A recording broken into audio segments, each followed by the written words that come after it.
foremost, thank you so much for being with us. Today we've got a super guest, one of my real good friends here at KGEM. And Jeanne, thank you so much for being with us. I'm happy to be here. Anytime I get to talk about, well, I'll let you introduce what Oh, okay. Well, what we're talking about today is Jeanne. First of all, Jeanne works here with us at KGEM, and she is one of the best editors that we have. And so you've taught me a lot, and I really appreciate it. So Likewise, you've taught me as well. So thank you very much. But the interesting thing is that Jeanne is a skater, an ice skater. Yes, I am. Which is not something you find a lot of in California. So how did you get into ice skating? It was something I always wanted to do as a child. Okay. And I asked my mom if I could have lessons after watching like Dorothy Hamill or something in the Olympics one year when I was little. And she's like, no, there's no ice rink anywhere near here. I can't drive you that far. Absolutely not. Oh. So I did other things. But when I grew up and found myself living in a town with an ice rink, I said, I'm going to do this. Oh. And I didn't. It's like I know I'm too old, you know, to be starting skating seriously, but I'm going to do it anyway. So I signed up for a group lesson. Okay. Took my first class, and it was love at first skate. Oh my gosh! I never looked back. And was that recently? No, it was about 20 years ago. Oh my gosh! So I was 30. You were I'll 15? just be candid. Yeah. No, I was 33 when I started. Oh my gosh! Wow! So anyone who's always wanted to skate, think you're too old, go for it. Oh, that is so neat. Yeah, they have classes for all ages. Okay. So now, so I assume after that amount of time, you're very accomplished. Yeah, you know, not as well as I would have been if I'd started, you know, when the little 5-year-olds start. But because as an adult, your progression is slower. You know, yeah, sure. You know, your body doesn't do what it did when you're 19. Right. And you have to be very patient with yourself. And, but if you love it, you just keep doing it. Right. The thing I find about it is the longer you skate, the more fun it is. Oh, okay. Because the more you get to do. Oh, sure. Right. When you first start, you're just working on edges. You know, first just skating forward, skating backward, you know, learning how to fall, learning how to stop, and you know, all those basic things. Yeah. But if you keep with it, then you get to do the fun stuff like spinning and jumping. Well, I think it's the fun stuff. Right. Spinning and jumping. So can you do that where you spin in the air? Yeah, Wow. Well, I have all my, they call them single jumps. I have all my single jumps, which is 1 revolution in the air. Yeah. And then I have an axel, which is 1.5. Oh, wow. Because the axel is the only jump that takes off going forward. So you can always tell an axel when you're watching on TV, all the jumps take off going backward. Oh, wow. Yeah, you're going backward. But the axle, you're actually going forward. Okay. And so you got to land backwards. And then you land backwards. So that means you have to do 1.5. To land backwards. I see. Oh, wow. Yeah. So why do you jump backwards? Is there a reason for that? Yeah, it's just the way that for instance, axle was invented by a guy whose last name was Axel. The Lutz was invented by a guy whose name, you know, was Lutz. So whoever wacky people decided to strap knives onto their feet and go on the ice and do things like invented these jumps. Right. But it is a lot easier for I don't know why, but it's easier to take off going backwarwards. Oh, okay. Easier. Oh, so I see. Axle's a lot harder. It's harder to control that forward edge for some reason when you're going backwards. You can. That's the best reason I could give you as for why most of the jumps take off going backwards. Somehow it's just easier to control that edge. Oh, wow. Same with skating backwards. When you first start skating, you think, oh, skating backwards, it's really hard. Right. But when you get used to it, it's much easier and more comfortable to skate backwards. Is it because of the shape of the skates, do you think? Maybe. I think it's also body mechanics, the way you get a push. I see. Against the ice, it's just easier going backwards. Than forward. To me, and to most people. Most skaters would say they can go faster and do better going backwards. And that's why you'll see when people get ready to go into jumps, you see them doing backward crossovers. Right. You can get, for some reason, the way your body is put together, you can gain more speed Okay. with the backward crossovers. All right. Wow. Yeah. Well, I'll tell you what. Let's take a break, and then when we come back, we'll talk more about skating, and you can explain more about it. And I will try to explain to you why hockey skaters are better, and then you can explain to me why ice skaters are better. You know, figure skaters. Okay. Yes, the age-old. The age-old, what do you call it? conflict. There you go, conflict between hockey and figure skating. That's right. Okay, so stay with us for 1 second. We're here talking with Jeanne. I don't even know your last name. Johnson. Jeanne Johnson. Is that a stage name or what? Yeah, oh, it sounds perfect. It's made up. Jeanne Johnson. We'll be right back. Stay with us. Okay.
don't like mornings, and I don't like the cold, and I ask myself every day, why am I here?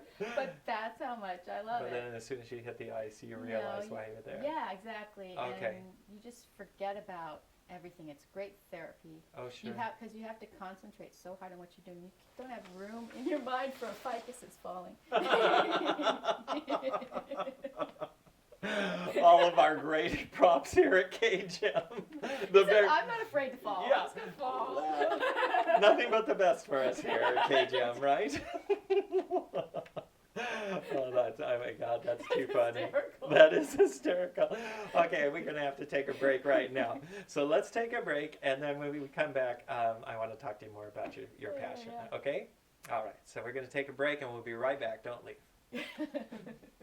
Hilarious, wasn't it? Oh my Lord. If I were editing, I'd leave that in. Oh, I'm going to. I'm totally going to. Okay, here we go. And the only reason I take these breaks is at some point I hope somebody wants to put an ad in and I make money. Okay. So, I'm hoping to make money off you. Excellent. So, anyway, and welcome back to Focus on Arts. Again, I am here with Jeanne Johnson, a good friend and a co-worker here at KGEM, but also a wonderful figure skater, I'm finding out, and just a passionate figure skater, getting up early in the morning to go skating. Now, I have a question for you. Does your husband go skating with you? No. And he laughs every time I suggest such an idea. He does. He won't even venture 1 foot onto the ice. Oh my gosh. But he goes to watch you. Rarely. Really? No, and you'd think that's odd, but it's okay with me. Sure. It's okay, because actually it makes me kind of nervous when he's there. I'm a real nervous skater, and in competitions and testing and what have you, I would rather have no one that I know there. Okay. I don't even want my coach there, but they have to be there. So. Right. Right. Yeah. So you still have a coach now? I have 2 coaches. Wow. Yeah. I always say some people just need 1 coach. I need a team of experts to get me to do what I'm supposed to do. Okay. And so do you compete? Mm-hmm. You do? Wow. So that's another thing people might be interested in. There are competitions for all levels and all ages. Oh, wow. I've seen people 60, 70 years old out there skating in competitions. That is incredible. And it's not the stuff that you're going to see on TV, the Olympics or anything like that. But they go, they have fun, they have passion for what they do, so why not? Right. And I think it's great that, USFSA, which is United States Figure Skating Association, has developed programs just specifically for adult skaters. Oh, that's great. Mm-hmm. Yeah. And it's great. You don't have to be a kid. Yeah. If you wanted to do it as a child, and for whatever reason you couldn't, you could still start any age. Tell me, do you think that you're an anomaly, or are there a lot of people like you that started at a later age and just love it so much? There aren't that many of us. Okay. In my feeling about it is there aren't that many adult skaters. It's a fairly small community, but the ones that do it, really love it. Are super passionate. Oh, that's cool. That's really neat. So when was your last competition? In July. And this is October. Mm-hmm. So it's been a few months. But I'm moving into a different level now, and I'm working on for adults they have certain levels. Okay. It's bronze. Well, it starts out pre-bronze, bronze, silver, gold. So I'm working on my gold level now. Wow. Yeah. And I have to pass that test. Actually, there's 2 tests. One's like a basic skating test for it's not jumping and spinning, it's just basic skating. It's called moves in the field. You have to do different patterns. Okay. So you have to take that test, and then you have to take the freestyle test, which is a regular program that everyone's used to seeing. Okay. Jumps and spins. Mm-hmm. And so you have to pass those 2 before you can compete. Oh, wow. In the next level. Right. So I won't be competing until I Until you pass that. Mm-hmm. And so do you have trophies at home? I am a minimalist, and so this is going to sound awful. I don't keep them around. Oh my gosh, are you serious? I have a couple medals I keep around. Oh, okay. But But the I don't trophies really like you've a lot got. of clutter. Oh, yeah, sure. Yeah. No, I understand that. But Um, you don't even keep them in your garage? They're maybe in a box somewhere in the garage. Okay. Are they like big ones like this? No. Come on. No. Some of them are. Really? No? They usually give them like. Oh, okay. Have you won first place? Yes, but you know, I've also taken last. It's so, what's the word? Subjective. It's. Oh, yeah. There's another word I'm looking for that I can't think of right now. Relative. It's Right. all relative. Okay. Because if you're skating, say you're competing in bronze and you win first place, I mean, you're not the best skater. Right. You're just the best skater on that day at that level. Okay. You know? Yeah. And so I don't really. I got your phone. What Yes. is that? It's the tree. This is a great interview. Best one ever. So anyway, yeah, I try not to look at it that way. And sometimes you'll compete, and you'll be the only one in your category. Oh. For adults, especially because Right. there often aren't that many of us, especially at my age. You know, Okay. crazy enough to get out there, and so in that case, what they call it is you're competing against the book. Oh, I see. So it's conceivable that Oh. if you don't do all the elements you're supposed to do at that level, Right. you could actually not win. Oh my God. The book could beat you. Oh my So gosh. if you compete and you're the only one on the level and Yeah. you win and they give you first place, Yeah. it's called beating the book. Oh, okay. And if you get last place, If the you- book beat the you. book beat you. And that stinks. It's really bad when a book beats you. Anytime a book can beat you, yeah, you got to rethink where you're at. Jeannie, you're so hilarious. Okay, let's take one more quick break, and then when we come back, I want to talk to you just about your normal life. Okay? All right. So stay with us. We'll be right back. My normal life. This is the strangest interview. I mean, God. I forgot My to turn phone on. will go off next because I didn't turn mine on. I know. I forgot to turn on my phone. The tree's falling Is that down. your iPhone? No, this is a really old one. This is old Samsung. No, I can't get it to turn off. There we go. There we are. I'm sorry, I'm laughing so much. You just cracked me up. No, there we go. Okay. So, Okay, you ready? Mhm. All right. Hi, welcome back again to Focus on Arts. And once again, we're speaking with Jeanne Johnson, who is a co-worker of mine here at KGEM, but also a super sweet person and a really advanced figure skater. I'm so surprised. I mean, I was really surprised to find that out about you. And I'm thankful that you came on to talk about it because, you know, I know that you're kind of a little bit of a shy person. So. I am, but when it comes to skating, I'll talk all day. So. Okay, great. Well, I think we've got about an hour left in this camera, so we'll try to keep it under that. So, but Jeanne, I heard, and you're going to have to tell me if this is true, okay? So, I heard that you have the right to put a few letters after your last name. Yes, I do. Is that true? That's true. Oh my God, Jeanne is a lawyer. Well, non-practicing. No, I have to say that. Non-practicing. Non-practicing. Okay. I'm on inactive status with the bar. Oh, I because- see. Yeah, I'm not practicing. I am eligible to practice if I want to go back into active, but Okay. I don't see myself doing that. Okay. Because I thought that the study of law was very interesting in the academic setting, Okay. but the actual practice of it was not my cup of tea. Oh yeah. I say that I was not born with the confrontational gene that would propel me into success as Oh, a sure. litigator. Right. But I never practiced really. You know, I Okay. worked for a judge. They call it law clerking, but what you're Okay. doing is researching and writing orders and opinions for them. Oh, I I see. did that at a law school. But Okay. no, I've never appeared in Oh, a yeah. courtroom. Did you ever pass the bar?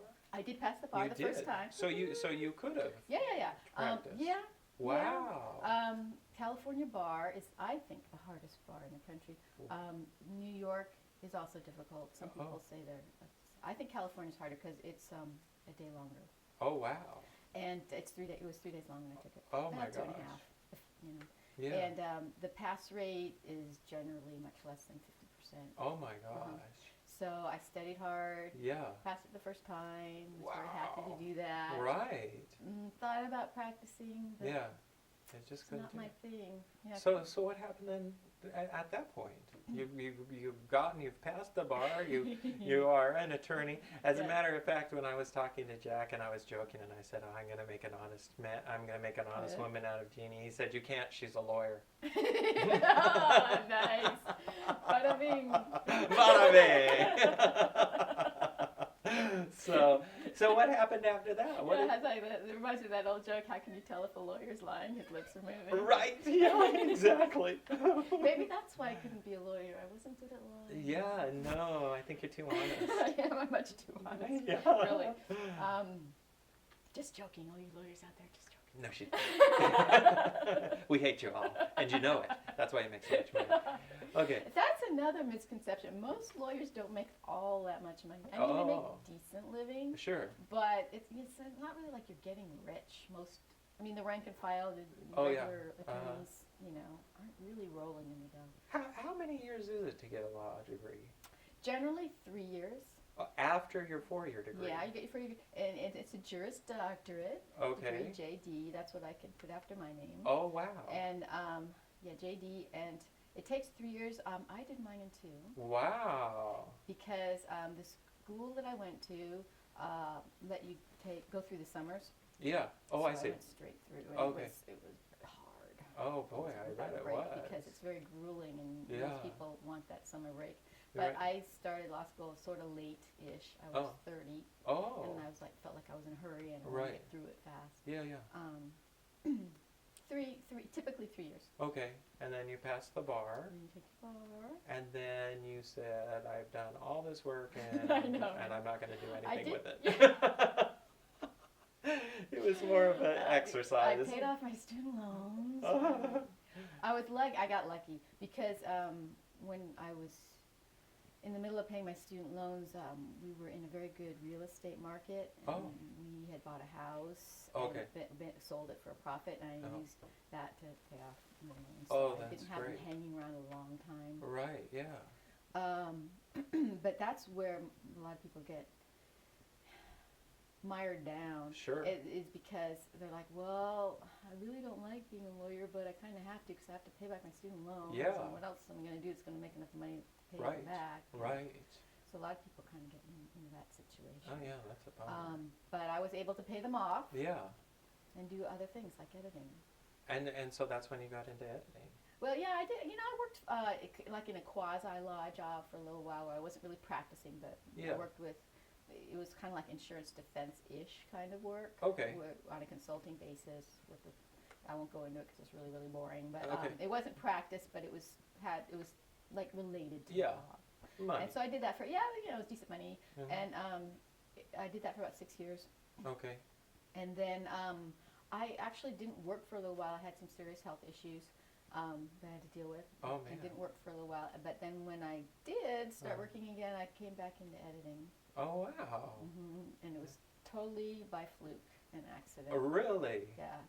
Uh-huh. Because my husband, he likes to dabble Okay. in film. Oh, okay. And he had made a short. Okay. And he needed to get it edited. Oh.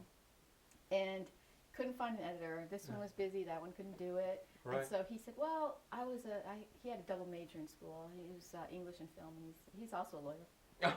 Yeah. But before he went to law school, he was English and film major. Okay. And he said, oh, I had editing classes. I'm just going to buy the software, and I'm just going to do it myself. Oh yeah. So he bought all of it, spent all this money. He brought it home. And, of course, being a lawyer, he never had time to sit down and learn. Oh the sure. program. So I wasn't working at the time, so I said, okay, I'll give it a whirl. I sat Yeah. down with a book Yeah. Mhm. and learned the Final Cut software and Oh, started wow. editing. And to my surprise, found that I really, really loved it. Oh, that's And great. got his project done for him. Oh wow. When the funny part is, though, when he first bought all this stuff and brought it home, I'm like, I can't believe you spent all this money on it. How could you? Now we're going to have to pay back these credit cards. And, it turns out I like it so much now that I'm like, oh, let's buy more. Right. That's great. You have a big screen at home that We you can do. edit We on? got a Oh, big- great. I like the ones we have here. Yeah, yeah, yeah. Uh-huh. So your husband is a practicing attorney? He is an actual practicing attorney. Okay. Well, Downtown LA. okay. He does lots of different kinds of law, but he's probably the one he is most knowledgeable about is employment law. Oh, I see. Okay. Well, that's very interesting. So- Well, then I'm just going to leave you alone from now on because I You don't, know, I don't want to with get me. sued. Yeah, I don't want to get sued. I think he's also bigger than me. I saw him at one He's a point. big guy. But you know, neither one of us has ever sued anyone. Oh, We're proud of wow. that. Yeah, That's we great. We don't like to litigate. We like. You know, it's kind of one of my little philosophies of life is I think that if you live your life thoughtfully and carefully, you don't need to end up in a courtroom most of the time. Right. Maybe a very rare occasion. You bet. I Because agree. it's no fun for anyone. It's No. costly and It's horrible. it's horrible. It's Yeah. a horrible thing to have to go through. And It is when you have to have that kind of conflict with no somebody. matter what side you're on. Right. I don't enjoy it. Yeah. I suppose there are a few people who enjoy confrontation. Right. Yeah. Neither one of us are like that. Yeah. No, I'm not either. I don't like it as either at all. Mm. But because you were bragging, I have to brag. So I was in the Army, and yes, carry on. I'll be in the area all day. And I went through Officer Candidate School at 19. Wow. And 60 of us started, 12 graduated. I was the youngest officer ever commissioned from the state of Wyoming. Congratulations. Thank you. That's very thank impressive. You. I Yes. would have never taken you for a military man, though. No. When I got out, I grew my hair and became a hippie. See? I didn't want to be a lawyer. You didn't want to be in the military. Right. No. When I became an officer and I served my time, I actually served a lot longer than I had to. When you become an officer, you can retire at any time you want. Unlike enlisted, you have to stay for your commitment. But once you become an officer, it's a career. You can quit anytime you want. And I stayed for a while, but it's very confrontational. Even when you're not at war, even at peacetime officers, because you are forcing people to do stuff that they really don't want to do, and you're pushing them harder and harder, and the people on top of you are pushing harder and harder, and so it just wasn't what I wanted, So It was not your passion. it wasn't my passion. No, my passion was to walk around with no shoes on and smoke a lot of pot. Nice. That's a little bit of hippie in me too, so I understand. Yeah. So I was born in 1960, so I come by it very honestly. Oh yeah. Well, Yes, I was born in the '60s as well. Really? You are Yes. not. Yes, I was. Wow. Yes, I'm just. Well, first of all, I don't believe how old you are. I can't believe you were born in the 60s either. So- You look like a baby. I look like Yeah, a baby. yeah. You look like a baby. It's something in California. We all look younger when we live. Yeah, I think so. I think it's the hippie thing. Either that or all the plastic surgery. Damn you for telling my secret. Damn you, Jeannie. Oh, I'm going to sue you. All right. Well, I've taken enough of your time. This has been one of my favorite ever. You are so sweet and you are so funny. Well, You know- we'll have to come back for part 2 because there's a lot I didn't talk about. Definitely. Let's do. We'll Let's have to have someone come out and film. Yes. When I start working on my next program, they'll come out and film, and then we'll have that B-roll. We can talk about that. Oh, yeah, I would Yeah. love to. I would definitely love to. You set the time, I'll bring the camera and the crew, There you go. okay? And then the next time you come in, you can bring your skates and you can show off. I know. I forgot. I should have Okay. brought my skate. That's how Oh, I can't. Well, I can't really show off. I can show off my skate. Yeah, show off your skates, that's what I Yeah. mean. That's what I mean. And I'll bring in my medals. I have some medals, from That's the so Army. cool. So do yeah. you get to are you gonna have some retirement? I am going to have some retirement, and I got this job because I'm a veteran, Nice. and I got into Cal State LA because I'm a veteran. And So- so all of this stuff so- is happening, It was for a reason. Yeah, There was a reason. I am reaping the benefits of it. So, and I'm a TV and film major now, so I'm going to make fantastic films, and you're going to be the star in all of them. So there you have it. Okay. Only if it's a film about skating. Don't you write something else? Well, they're A horror movie about skating. Yeah, that's Someone is great. bludgeoned with a toe pick. Yeah. This Detective Bill, this looks like a toe pick incident. Forensic says. Yeah, right. They were definitely killed with a toe pick. Are you sure it wasn't a hockey skate? No, this is toe pick. Well, Jeannie, thank you so much for being here. It's been a blast. Thank you for having me. And I really enjoyed it. You're just totally cool. You're one of the coolest people here. So Likewise. and so anyway, thank you so much for joining us on Focus on Arts. We will have Jeannie back. You're going to be the first one I'm going to come out there and do in the field. So I want you to let me know as soon as I can come out. Okay. And What was your rank anyway when you finished? I was a captain. All right, Captain. Yes. Carry on. We'll do that. Yeah. So as you were. So parade rest. That's another thing I did. Are you a military brat? No, baton twirler. We had to learn all that stuff. Oh, really? We'll talk about that sometime. Baton twirler. I twirled for Arizona State University. Wow. You're just the gift that keeps on giving, aren't you? Okay, we've got to cut this off now. I don't have any more Stop time. it. Okay. All right. Well, thank you so much for being with us. We're going to be back with Jenny Johnson real soon, and we are going to come out and see her skate. So, Jenny, thanks a lot again. Thank you. All right, and we'll talk to you soon. See ya. Bye-bye. Okay, that's great. Sorry. That was I went awesome. so long. I went so long. No, that was great. Don't yeah, forget your thank mic. Oh, that was fun. You're the best one ever. And you're usually so quiet. I thought I was like, I'm going to have to work so hard to get this out of her. Oh, no, I can chat when I want to. You are so cool. Just ask Marlene. A lawyer, a baton twirler. See, when I couldn't figure skate. Yeah. Remember I said I went into other things? Right. Well, my big thing that I did was baton twirling. Oh, wow. That is so cool. So what made you want to go be a lawyer? I mean, that's You know what? Part of it was I just wanted to prove that I could. Really? You know what? I think that's the reason I went into officer candidate school. It's like, no, I really do. Where was the Mrs. Lawyer? Mr.